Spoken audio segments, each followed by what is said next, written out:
You know, some of us look to our parents when it comes to who they want to be when they grow up. But then there's that small percentage that hasn't even got a single clue as to what they want to do. And that's where perhaps I can come in and shed a little light. Good morning, good afternoon, or good evening, depending on when you're watching this. My name is Brandon Aries, and welcome to the Sanctuary.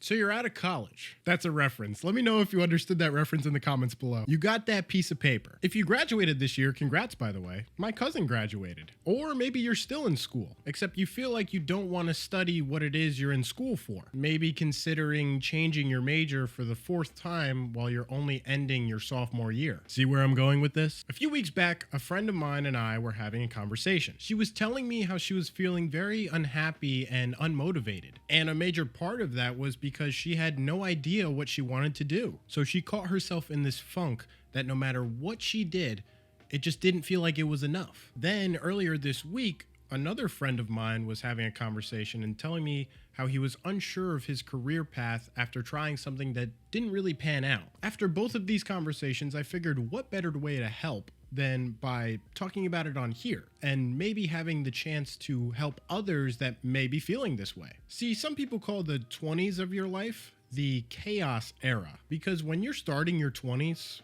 odds are you're just getting out of college, you're probably broke, maybe at times unemployed, and you're still pretty much figuring out who you want to be in this world. I made a video for that too, so check it out. Card is up there for you. Here's the thing.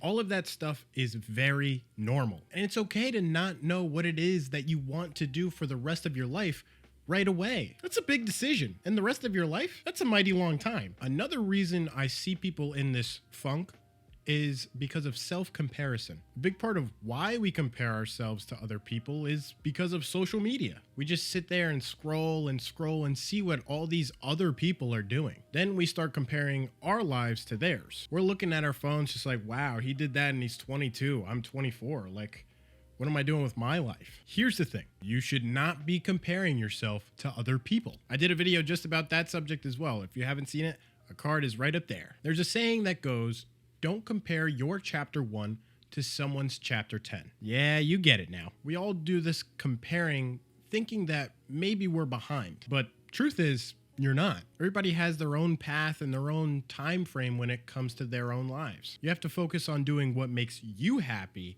That way you too can reach those different levels of happiness. Because everyone's happiness is different. For one person, it can be cars. For another person, it's film. And for another person, it could be pizza. Pizza time. Okay, I'm done. My one friend was telling me how this future of unknown possibility was kind of scary for him.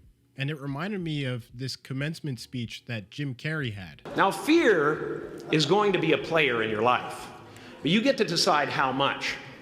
You can spend your whole life imagining ghosts, worrying about the pathway to the future, but all there will ever be is what's happening here, and the decisions we make in this moment, which are based in either love or fear.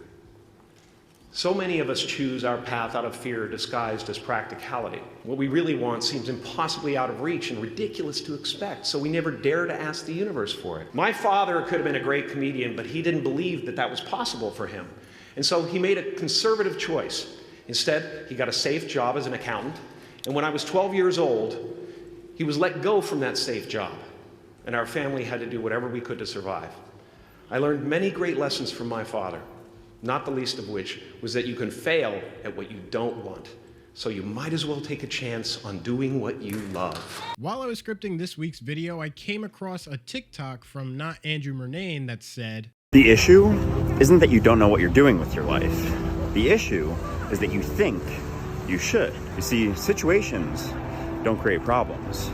Your thoughts about them do." Part of those thoughts come from the, quote, timeline, which we've talked about before on this channel, comparison of other people's lives to ours, and the thoughts about what might really make us happy. I'll give you one thing that helped me understand and learn how to come out of this funk.